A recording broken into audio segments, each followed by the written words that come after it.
Hello and welcome to another episode of Comic Corner. I am, as always, the man, the myth, the legend, Steven. I might stop saying that because it's gotten kind of irritating to me now. Anyway, this episode of Comic Corner, we are going to talk about He-Man and the Masters of the Multiverse. Part 4 of 6. I've been waiting forever for this book. I think I did talked about it in a listener mailbag or one of the extra videos I've done. I ordered this I got it on Amazon. The only place I could find it that still had a copy, because this was like right around when the COVID started. This came out. Coincidence? It might be, but I'm blaming the COVID. Anyway, I got this, and I was a little irritated. Still am. I might look for another copy, because I can't remember who the seller was. It was like, I can't even remember. It had comic in the title. But he didn't know how to package. Like, it came out, that's the top of the bag, all fucked up. It's bent down here. When you're reading it, you can see the creases throughout. And I like to keep a pristine comic book in my collection. This would be one I would put in my girlfriend's collection. She's not so picky, of course, the way she handles comic books. Oh my. Anyway, number 4 of 6. This is the one where they visit the Filmation Eternia with Prince Adam. Most of us grew up with, know and love, or at least tolerate. And so Keldor and Dolph Lundgren, He-Man, the one from the He-Man movie, are there. They're like spying on Filmation He-Man, and Filmation He-Man gets a call from the Sorceress saying the Starseed has been left there again, and some other shit. Anyway, Anti-He-Man comes, and he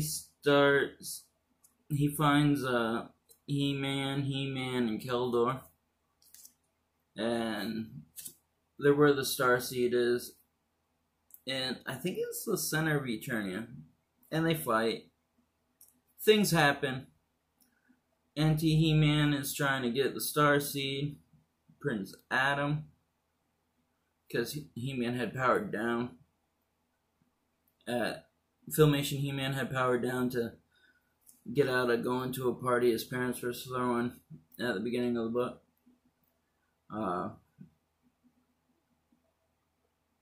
Took and used the key. I can't remember what it's really called, but in He-Man movie, back in the 80s, it's the key that they use that played music to get to Earth and shit. He teleported them to Snake Mountain with Skeletor, and Skeletor started fighting for the Starseed too. And anyway, long story short, too late, right? Skeletor finds out that, or ends up with the Starseed, finds out he will be working for He-Man, which he does not like.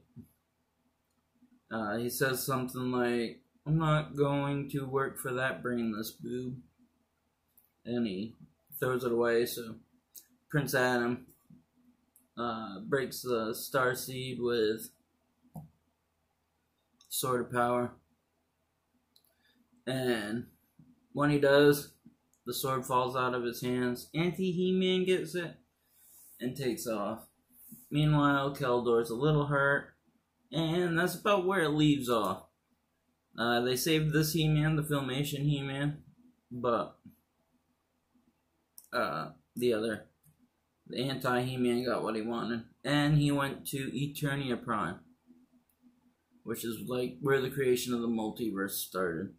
And that's where issue 5 is supposed to pick up, which I don't have yet. But it's waiting for me at Black Gate, my local comic shop, which is a couple towns over. I'm not going to be able to get it for a couple of weeks. So, probably be August or September before I finish reviewing this miniseries, but I will finish. I do love this book. The artwork. I like how